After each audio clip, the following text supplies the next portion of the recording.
I don't know who said it, but some very wise person said the goal is to work for yourself and with your friends. And that's what I'm doing, brother.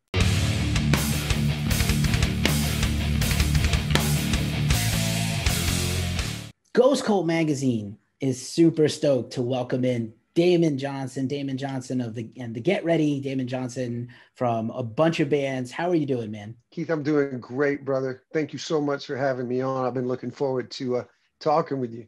I am so just tickled pink to have you. I look a little pink, but I'm tickled pink to have you Well, here, you look man. green. You look kind of green right Yeah, now, we have the man. green. The green is like our color scheme during the I like it. pandemic. It's like the I like it. the red alert. I once got told by somebody that hospitals are painted light green because it's the color that gets the blood out the easiest. So Ah, I well, never knew see, that. if you decide to do any mass murdering right there at your house, man, it's all good. You All can ready to go. All ready to cover your go. tracks. Axe Yeah. murder. Yeah, I'm pretty sloppy. I don't know how well I do at that, but anywho, Battle Lessons is your new solo record. You kind of are kicking off a new era of your music career after you step down and step back from Black Star Riders. And I'm super stoked to talk to you all about this. This record is killer. It's kind of a greatest hits of Damon Johnson, in my opinion. It's got a little bit of everything you've ever done. There's rockin' songs. There's great guitar stuff. You sing great. There's cool lyrics, a lot of fun stuff on here, man. Thank you, brother. I'm over the top about this record. Um, it's in a way, I guess it's sort of a completed vision because the first couple songs that I wrote, gosh, man, it's hard to believe it was almost a year ago that these songs were written. And but Keith, the first two songs that I wrote were "Can't Clap Any Louder" and a track called "Lightning Bolt" on the second side. And man, both of those songs are like 160 beats a minute. It's just riffs and energy. I had a lot of fun working out the vocal, um, and I demoed them up and I was like, wow, I feel like this is a springboard really for the whole record. I knew I wanted, if I could, I wanted to put out a full album that had that kind of energy about it. And I feel like that's what we did.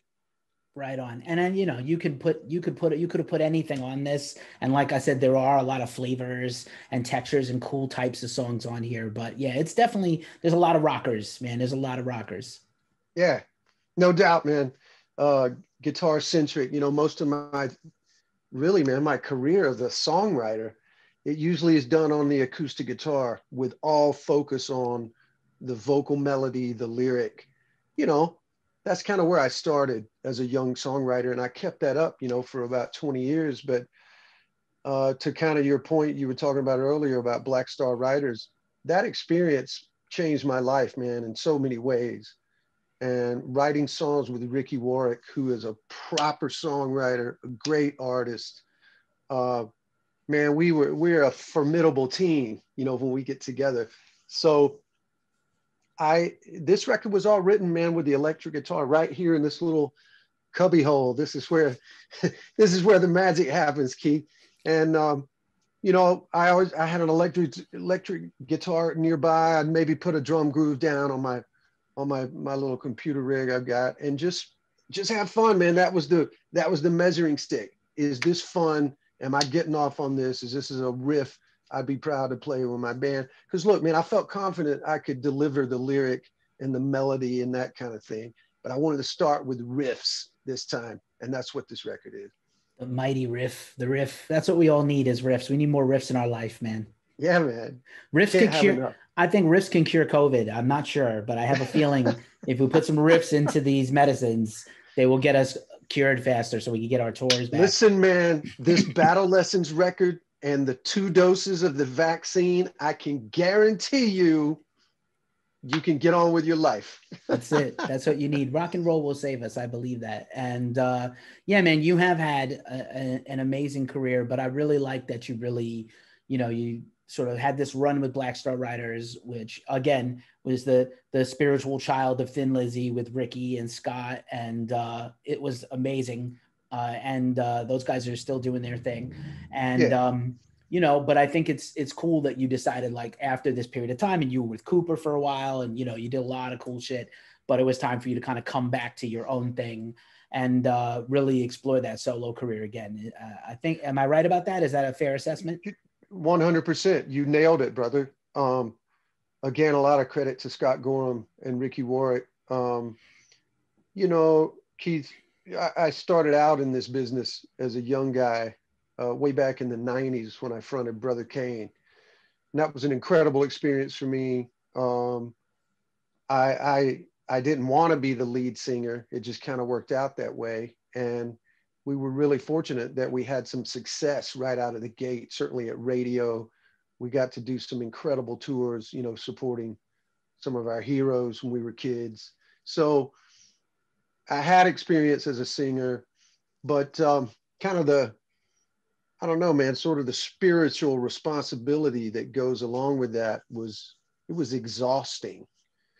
And when that band called it a day in 2000, man, I had no desire, man, to put another band together, or, you know, I knew I was going to keep writing. And kind of by accident, the sideman thing came to me. I played guitar for the great British singer John Waite for about 3 years. And then I got the Alice Cooper phone call, man, and that was a life change. You know, it was a huge step for my family, huge step for my profile. And I think there were a lot of people that were familiar with Brother Kane. They didn't realize what a lead guitar player I was really until, you know, I started playing with Coop. So, you know, man, that whole path is very unorthodox, you know. And then for me to join Thin Lizzy, then Scott wants to write new music. The band just happened to have Ricky and I in it, who had years and years of experience writing songs. So, man, that turned out to be its own kind of, I guess, blessing, you know, for all of us. It was a really special moment. And so, man, writing with Ricky, it just, I don't know, Keith, it just lit a fire under me, a fire that I had not felt in well over a decade. And he was super, he was super generous with his time. You know, Ricky has a different method of writing, and I was able to learn from him and just front and center, man, absorb all that and kind of take notes myself. And clearly the songs on those Black Star Riders albums benefited from that collaboration. And yeah, man. So again, as you said, about 3 years ago, I wanted to have more control over my life, over my calendar. I wanted to be with my family a bit more. We took a chance, and you know, with the blessing of all the guys in the band, and so I put out a pretty solid solo record 2 years ago, Memoirs of an Uprising, and that was really kind of the springboard for, you know, where I'm at now. And now I'm talking to you, bro, and this record is badass, and it's like, Yeah.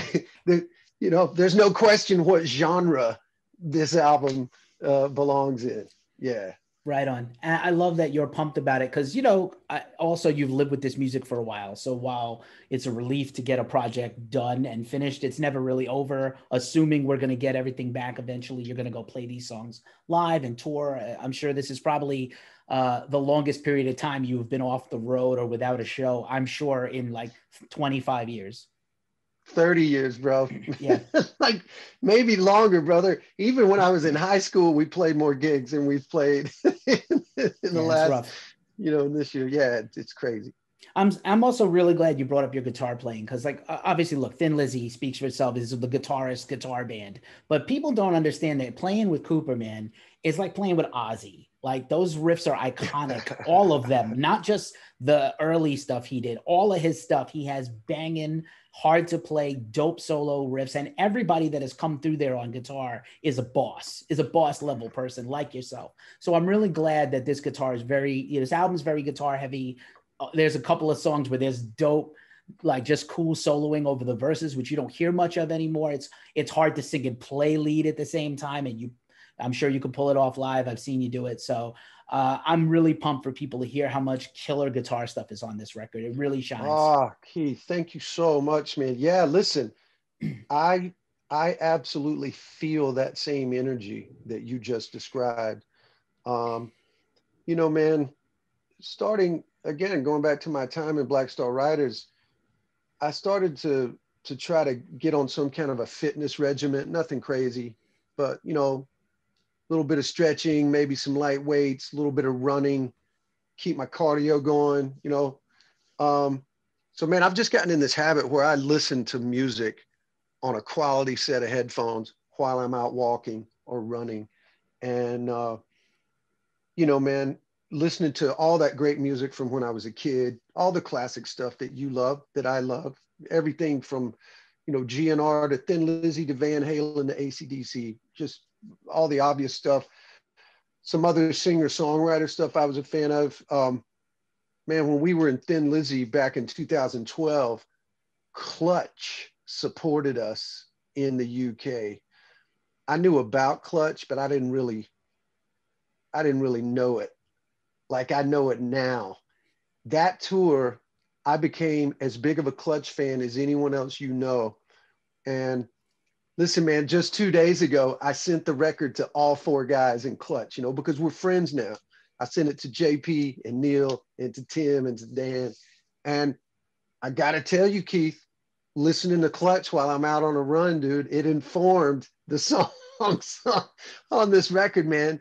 You know, just the tempo and the energy and the riffs. Those guys, to me, are such a great blend of classic 70s, but with a commitment to a modern sound and coming up with their own thing. And that's word for word, man, where I'm at with my record. I'm influenced by the past, but I'd love for the energy and the vibe of it to sound like a modern record. And obviously working with Nick Raskulinecz, we were able to deliver that. Right on. I hear a little, you know, it's funny you mentioned that, because now that I think about it, thinking back just for a second, I hear a little Neil in there and some of the vocals. Like your voice is, you know, always, you know, very strong, but I hear that like Neil gets into characters, right? Which is something I don't think you've done a lot before, when Neil assumes the character of who he's singing through. And he does like a very preacher man type of delivery sometimes. And I hear that in some of these songs. So it's really cool that you mentioned Clutch. I'm a Clutch fan. We've interviewed JP before. I'm a fan. JP is one of my favorite drummers on the planet. And I Yeah. mean that just musician to musician. That's a huge compliment, man. Thank you. Yeah, like the first song that popped in my head was Can't Clap Any Louder. That's very Neil to go, I see you climbing to the top of the tower, you know, totally, man. Yeah, that's awesome, No, man. we can't let Neil see this interview, bro. He's gonna want me to write him a check, you know, if it's Maybe. I think he's a pretty laid back guy, but yeah, he's the they're best. great dudes, and they're also like, imagine how a band like that has made their bones being a road band 200, 250, 300 days a year for 25, 30 years at their home. And they're making music, they're working on new music, but they're home, and it's got to be really hard for you. And there's a whole infrastructure, your guitar tech, your tour manager, your band. I imagine it's got to be a little bit of, now that the record's done and about to come out, I'm sure you got to feel a little restlessness. Yeah, totally, man. There's no question that the one, I guess the one vacuum or the one thing I'm missing at this moment of celebrating a quality new album is that there are no dates on the books.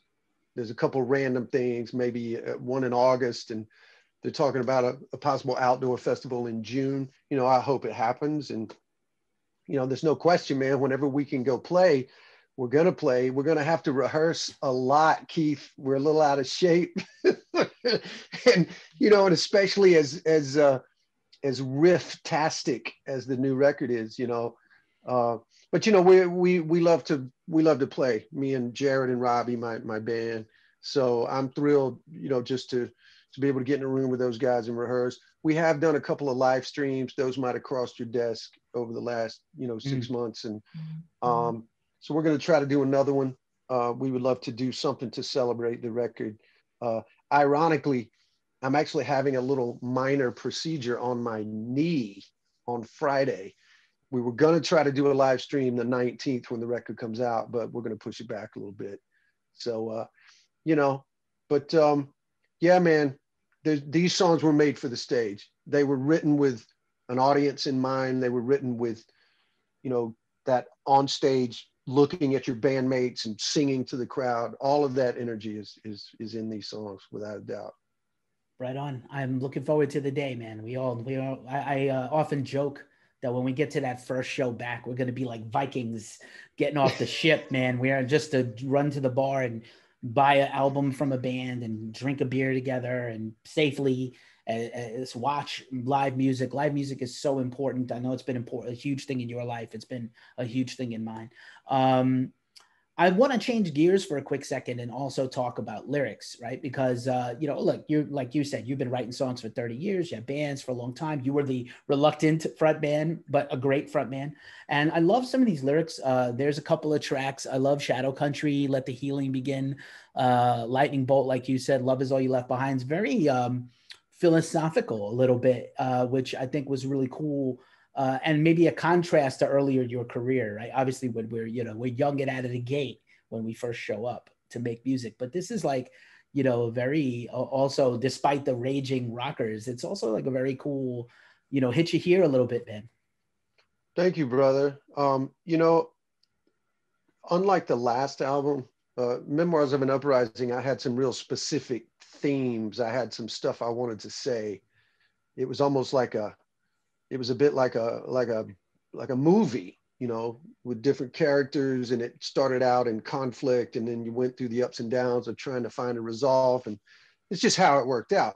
But with this record, man, I didn't really have any preconceived things, so that's interesting, your take, and I think you're totally right. Man, I'm like anybody else. I'm always, a good songwriter's just got his radar up all the time. And I'm listening, I'm reading, I'm watching films. I'm always writing things in my phone or on my notebook, little things that I'll come back to later and go, and every song, now that I look back at it, there was a story that inspired it. It may have literally been a discussion I had the very day that I had the riff, working on the riff in the midday, and then go for a run or run an errand with my wife and hear something on the radio and come back and go, oh yeah, that's what I could say right here. It just helped build it. But I don't know, man, I'm a fan of, artists. That's how we kind of work out our stuff. It's like self-therapy, man, songwriting. And there's definitely a couple lyrics on this record. I was either reflecting on something I was going through or something a friend was going through. And it's like a puzzle, Keith. You start with an idea and, all right, this is definitely the title. I got a chorus, but what's the story? Like, how are we going to lay out this character? And maybe the first verse is a factual thing that actually happened to me. But then in the second verse, you can create a whole different character and introduce them. And it's total fiction. And, but does it feed the energy of the riff? Is it, is this all it's like a little movie, like a little short story. And there's several of those, like you said, man. I mean, Shadow Country is a great example. That's a unique song to anything I've written. I don't know, man, maybe ever. Shadow Country is the title of an amazing book by the great Peter Matheson. And anybody that wants to do a deep dive on that, I'll spare the because it's pretty complex, man. But it's like 3 stories in one. It's a big fat book. But yeah, that book informed that song obviously more than any other. And I tip of the hat to Ricky on that, because he would do that a lot. He would see a film or read a book and then take a character and just write a song about it. And I would think he was writing about himself. He's like, oh no, man, that was this guy in this Tarantino movie, and so yeah, man, I had a lot of fun writing this record and working out the lyrics. And I got to say briefly, credit to my collaborator on most of these tracks is my old friend Johnny Blade. His real name is Jim Troglin. Jim and I go back 100 years, man, to the early days in Birmingham, and so he's a great springboard, and no one, neither of us do one specific thing. I might send him a bunch of, like, tell a story, and then he'll send me back a track, or vice versa. Battle Lessons, the title track. Listen, man, that was a demo he had worked out, just the music, Keith. and it sounded amazing, but it sounded exactly like The Trooper by Iron Maiden.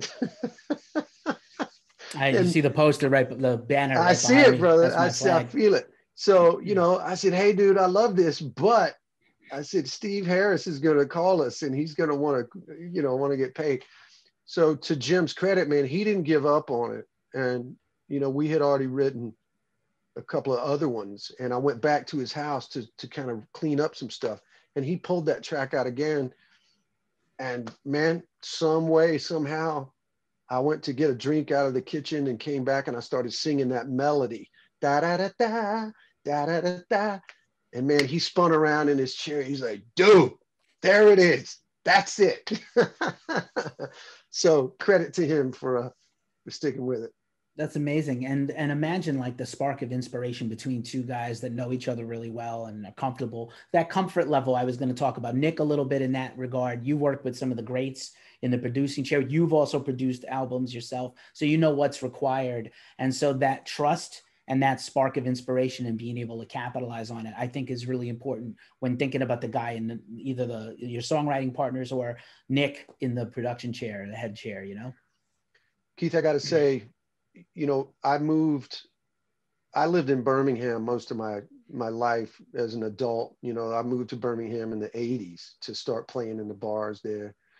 And I stayed there, man, all through Brother Kane, all through Alice Cooper, all of that stuff. And so my family and I moved here to Nashville in 2013, strictly for the lifestyle. It's kind of halfway between my family in Alabama and my wife's family in Michigan. We knew a lot of other musicians here, and we just thought it would be cool. Brother, I could never have anticipated that one of the great relationships of my entire musical life would flourish and start the day I met Nick Raskulinecz. We met through some mutual friends, and we were at a show. Shortly after that, Black Star Riders needed a producer. And come on, man, I already had Raskulinecz produced records in my collection. And I just took a chance. I'm like, hey, I got nothing to lose. The worst thing he can say is no, I can't do it, or no, I'm not interested. And classic Raskulinecz, I got him on the phone and I said, hey man, would you be interested in producing the second Black Star Riders record? We need somebody. He goes, you got any songs? I said, yeah, man, we got some songs.